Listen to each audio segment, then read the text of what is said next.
kailangan isingit dahil bahagi ito ng ating, kumbaga, pagkakakilan because this dating reality show is more than just a show.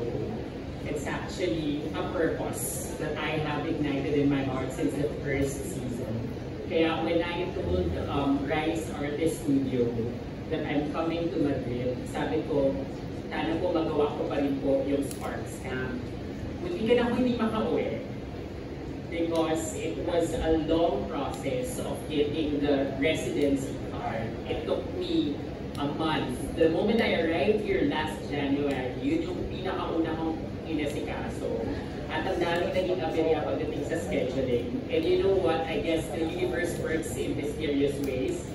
Nagdasal lang ako, sabi ko, Lord, if you think Sparks Camp is still part of my purpose, make the ways para makauwi po ako. And I was able to go home on March 24. 2 weeks ako nandyan para mag-shoot ng Sparks Camp Season 2. I think ang dahilan kung bakit nangyari yon is your pink nails. No, it's color. Colorful naman yan. I love it, Bella. I love it. Okay, let's get down to business. Pag-usapan natin, ano ba ang mga bagong elemento, learnings, and new surprises dito sa Season 2. Let's start with Directed. Paano mo na-imagine paano mo nilatag ang Season 2? So basically, when we launched Season 1, syempre narinig namin yung feedback ng mga tao. And from there, like? Yeah, well, yun na nga, they said na hindi daw diverse yung mga campers, which of course, sabi naman namin diversity kasi it doesn't have to be in physical form. Good Next thing in Mother Mela before. And at the same time, yung mga learnings din sa pag-produce ng isang reality show, ng isang dating show. So, doon, focus kami doon. We felt na based on the feedback of the people from the first season, mas gusto makita yung mas maraming camp life, mas maraming reality aspect. So sabi namin, dapat nagdagan natin yan, damihan natin yan. So basically yun, mga ganong feedback. At the same time, sabi ng mga tao, they want the older people also to be represented. So yung median age last season was like 23. Ngayon, mas maraming 29, I mean, even a camper na is already in his 30s. So yun, so kailangan ibang flavor. Okay naman yun, walang masama din sa Season 1. Yun yung parang flavor ng Season 1 na yun. That's right. So just have to make sure na pag napanood na yung Season 2, ibang experience, ibang flavor, kasi yung campers, iba rin yung mga personalities. Right. Guilty po ako doon. Ako yung lagi na directed na parang sabi ko sa kanya, kailangan may representation ng mga older gays. Yes. Older queers. Kasi parang iba yung dynamics pag merong medyo tito or kuya in the mix. Parang ganyan, di ba? Parang medyo older guy. Okay, in terms of producing it, Patrick, anong mga bago na makikita namin dito? Oh, ayun. Well, we can say for now na we have longer episodes. Longer episodes! Wait lang. Ano ibig sabihin ng longer episodes? 40 weeks? How about? Same number of episodes, pero ngayon parang 40 minutes kami. Mas mahaba. Last year was? Parang 20 to 30. Extended na konti ngayon. Extended talaga siya kasi yung sinabi ni Direk, nag-focus din kami sa reality aspect of it. So, Meaning aside from the games and yung secret delegate pagbuo nila, may kita natin sila interacting with one another talaga na parang sila lang. Okay. So, kasi kita natin si normal interaction nila with each other. Very reality. Right. Before I go to Hyro, gusto ko malaman, napansin ko kasi iba na rin yung location. Yes. Tama ako? Yes. Bigger location, kung nakita niyo sa trailer, sobrang ganda ng location. Malinis yung mga campers na yung makanan. Nasa Akal, no? Yeah.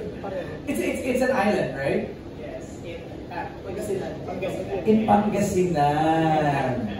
Okay. So Hyro, ikaw ang in charge sa sa segments, so okay. Yung bagong flow ng story. So actually ako yung bago din sa team. Kasi wala ka sa season 1. Okay. So, maingay lang ako nung season 1 na kahit anong comment sa Twitter tungkol sa anong ginagawa nila. Okay lang, alikas-mali ka dito. Ganun mo pala eh. Okay, so ano yung mga, without spoiling of course, ano yung mga new segments? Actually, ito yung weird.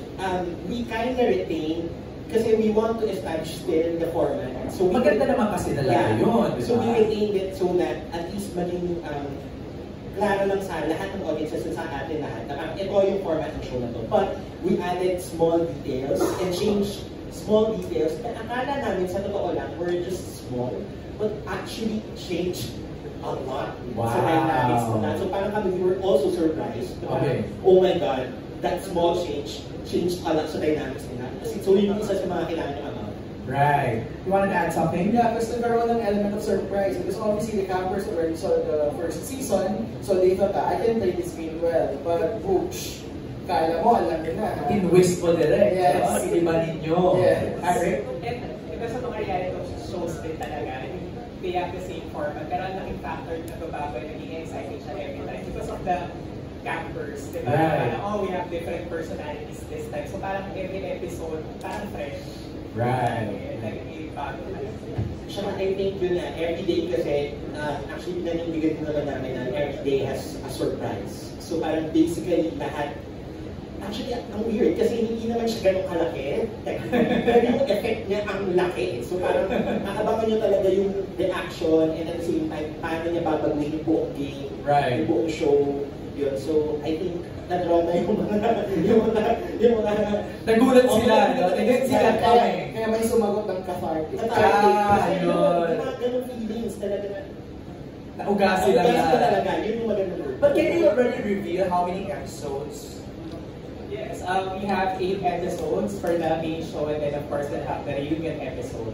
Okay, tapos ito hindi pwede i-binge watch. You watch it every Wednesday night. Yes, every Wednesday on Black Sheep's YouTube channel, 8 p.m. Philippine time. So we're hoping that it will become a Wednesday night habit. Pwede, pwede. Okay, let me go now to Mela. Mela, before we call in now our members of the press to ask their questions, Mela, kamusta naman ang hosting experience ng Season 2? Kasi ang unang-una ko napansin, bumagets ang outfit mo this year. Hindi na mga mga flowing na mahahaba, na mga kukur. Hindi naman kukur, but iba na kayo, may mga papagets ka ng outfit. Yes, dahil bigger, bolder, prouder tayo this season. Dapat bigger, bolder, prouder din ang outfit natin. Maraming salamat kay Maui na nag-style sa atin all throughout the season. But what's exciting about this season is hindi na lang din siya quest for love, but it's also about discovering and rediscovering who you are. At yun yung nakita ko sa mga campers this season. Binigay nila ng buong-buo at bukas na bukas silang, kumbaga, ibinalaan ang kanilang sarili. Kumbaga, binuksan nila ang kanilang mga tindahan. Because I think through their strong and vulnerable points, dun makikita yung dahilan kung bakit sila kamahal-mahal. Mela, I have a question. Yung nagsabi kanina, I think I remember it was Kyle. Sabi niya, if Season 1 was wholesome, Season 2 hindi na wholesome. Can you confirm that? Yes, with an exclamation point to the second power. Talaga? Anong nangyari? Cairo, Patrick, paliwanag kayo sa amin. Nung nakaupo na lang din kami talaga ng akala ng church. Kami din nauugat sa mga nangyayari. Oh my God, is this really happening? And as a reality show, hindi nyo pwede makikita? No! As in, we just let it happen. And we captured on camera. And yun. So parang kami, we were surprised that actually, the campers are really open to actually not be fearful of anything. And trust, just trust the process. And doon naman kami sa pagkutuwaan na papasalanan sa kanila. Kasi nagtiwala sila sa amin na kumbaga gagawin nila to ng matapang, nagagawin nila. Kasi wala namang masama sa ginagawa nila. Right. Mas matapang lang, I think. How did you handle that, Mela? Nung sinabi ni Jairo na nagulat kayo kung ano yung mga ginagawa ng mga campers. Ay, dapat matapang din si Wonders Partner. Hindi ka rin nagpahuli. Dapat hindi nila nagpapahuli. Dapat ang mga interject din na mapapahasal si Wonders. Yes. Umaaribat din.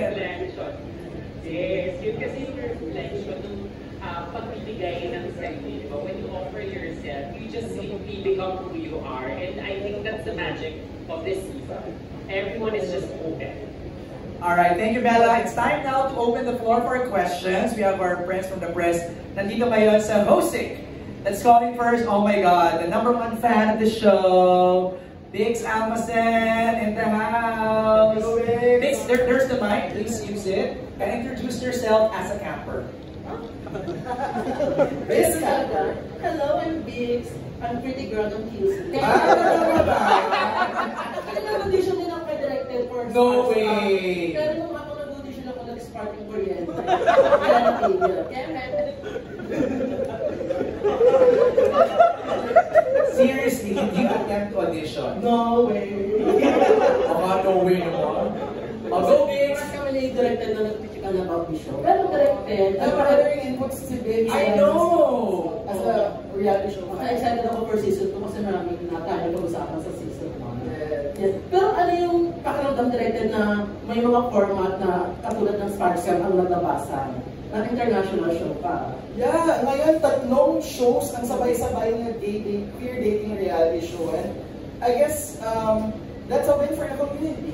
Kasi naging mainstream na yung ganung klaseng genre. If before we're just used to being served mga dating shows like The Bachelor or mga Love is Blind na Temptation Island na very for heteros. Ngayon, diba, for queers, meron din tayong representation. Since parang mas diverse to, hindi ba parang mas mahirap na matchmaking ngayong season na to? Ayun, so, akala ko talaga yun. Kasi, I should admit, kasi diba, people were clamoring for a more diverse cast, but at the back of my mind, sabi ko, dating show kasi ito, and sometimes we have our preferences. Like, hindi naman to Big Brother na individual yung winner. Kailangan mag-match. So, when we audition, we have to make sure, we have to ask them kung ano yung mga preferences nila. And then if, so nag-affect yun sa shortlisting of the final set of campers. And then at the same time, yung mga feeling namin maganda yung personality pero baka yung preference wala doon, we have to ask them also, are they open to dating yung mga hindi nila type. So ang maganda dito, yung lahat ng campers, alam nila na ito yung Sparks Camp, nakita na sa season 1 na safe space ang Sparks Camp because of Mother Mela na rin. And so nakita na kung ang purpose ng show na to is really to just interact and date around, then ano mawawala sa akin? Then go ako. Hindi naman ako i-edit. Wala naman, like, I think I saw sa season 1 na wala naman talagang villain edit, kundi mas more of three-dimensional edit. So, di ba, tao ako, hindi ako matatakot dumande o magpapaan.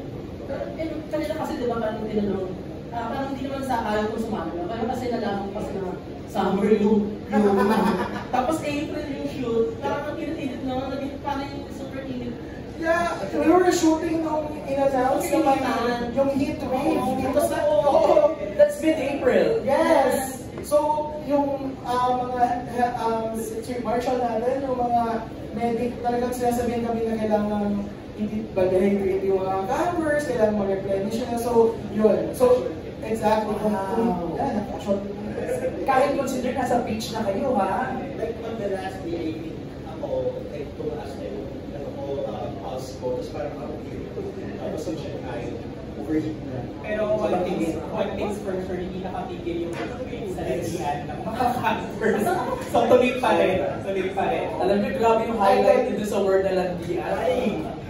Ay talaga, ay! Walang makakapigil. Oo. Kilig. Bix. Pero kayo din ba kinikilig sa mga nakakapagod? Hindi. Wow. Ito na hindi. Kinikilig tayo, syempre. Nakatanggalin ba sumali? Hindi. Pero kayo, yung tanong ni Bix, kayo ba kinikilig din mismo watching the campers? Well, ako yun, first time kong maka-experience ko parang sustain for 20 minutes yung kilig ko. Tapos parang ako, wait lang, painom muna ng tubig. Kasi talaga nakakakinig talaga. Tapos, I think yun yung magic nung buong experience because the place is really magical. Right. And at the same time, it's really a good set of campers. So kung pinapanood mo talaga sila parang, may feeling ka talaga na parang they are meant for each other. May mga ganun. Ay, Mela, may tinatanong ako kay Directed na sino ba yung sa season 1 na kinilig ka din na parang ikaw din napaiyak? may camper na parang nagbigay ng spark, tapos parang si Bong, kay Bong, no? Tama ba, Mela? Yes, definitely Bong. Sobra yung affinity ko with the story of Bong because seeing myself before, as I identify myself as a birthday guy, pero all relatability sa story ni Bong na parang you will root for him along the way that hopefully he finds his spark inside the camp. And there was this one instance nakakuha nga siya ng spark. So I guess Yes! I know. Oh, kinikilig ka ba daw? Yun ang tanong ni Biggs kanina. Kinikilig ka ba daw sa mga campers? definitely. Kasi syempre, yung brain ko na... May mga reactions dito, Mela, kami dyan. May mga reactions dito. Yes na yes daw. Oo, yes na yes. In fact, hindi na nga ako sumali ng spark. Ayan, kinikilig ka na nga eh, oh. Kahit nasa Madrid ka, ramdam namin eh. Hindi, pero kwento ko lang, definitely, nag-benefit ako dun sa mag-shoot sa Itan. Kasi pagbalik ko dito sa Madrid, ay bumenta tayo ng bongga-bongga. Ay! Ang personal naman pala. Huwag tayong ganun. Focus tayo sa work, Mela. Nagano ka personal eh. Biggs, okay ka na, Biggs? Meron ka pang isang question? Punta ako ng Europe, magbibila nila ako sa araw para mag-spark na.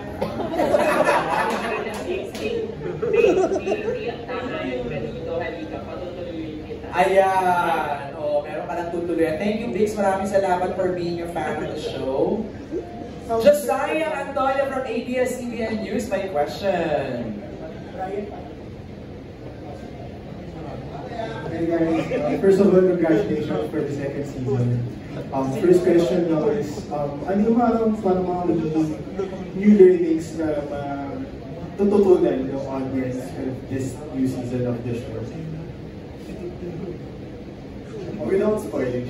Ako, based on kung sino yung mga nag-end up na mutual sparks, you really have to fight for your love. Yun yung parang feeling ko, takeaway ko sa end story ng mga nakakuha ng mutual sparks. Hindi ko pwede mag-spoil eh. Okay lang po. Any other? Sa akin, kung gano'ng kaiba-iba yung kwento ng mga campers, kaya mo talagang matutunan sa mga kwento nila. Yes, we're all part of the community, but at the same time, iba-iba tayo ng galing. So kahit kami behind the scenes, listening to their stories, ang dami namin natututunan siya. Hindi ko lang masabi, pero isi-share nila lahat yun dito sa show. I think sa akin, experience ko na learning is that we are not just creating a show that's meant for flirting, meant for romantic relationships, but actually, hindi namin nakapansin that we are creating a community within Sparks Camp. Because I think we could all agree from the crew and even the cast that we created the family with this show. And parang sobrang thankful din kami dun sa pagkakakast natin sa kanila because these are people na you would actually want to be part of your life na maging kaibigan. So, kung hindi man kayo fan ng kilig-kiligan at fan kayo ng reality at fan kayo ng mga taong bumubuo ng mga pagkakaibigan, makaka-relate din kayo kasi sobrang sarap lang talaga yung panonood ng show. Mela? Ako, lagi kong babalikan yung value of openness. Because, I guess, dun nag-start yung connection ng bawat camper sa isa't isa. Without the element of openness, they won't realize the value of each other. Kaya kahit dun sa mga hindi nakakuha ng spark, buong silang lumabas ng camp. And that's what matters most. Right. Actually, ganun yun eh. Even heartbreak, getting a spark, it's all part of that journey that you take with you to the next chapter of your life, di ba? Josiah, maraming salamat. One more? Okay, go ahead. I know it's the Sparks Camp for the past 2 seasons, just touching on a specific spec, which is the gay community. Will the creators to be open for to touch on the different spectrum of the community? And if on the top of your head, ano yung community that's may touch? you? Definitely, napag-usapan naman yung season 1 pa lang, like Mela and I were talking na ang ganda siguro pag meron yung bisexual community. Di ba? Kasi pwede gender fluidity, madidiscuss mo, lesbians, trans. So, kumbaga, simula pa lang to. And then baby steps, and then hopefully, di ba, parang matatakal na namin. Di ba? Thank you, Josiah. Okay, so we're kind of running out of time. So we're giving the next few members of the press one question each na lang po muna daw. Let's call in Renmar, RD of Kapamilya on demand. Hi, Renmar. Hello pala yan. Nice to see you. Magandang gabi po ay congrats po sa season 2 po ng Summer Spark Camp. Ano po yung naging takeaways niyo po on making this Spark Camp season 2 po? I think this is a new experience for me personally, since I am more trained on screenwriting for film. So in a way, nalaman ko na parang shit, actually na-affirm yan, yung mga susunod na pelikula namin ay align sa katotohanan. So, and in a way, yung mga learnings ko rin in terms of storytelling sa film, na-apply ko when I actually edit the whole narrative.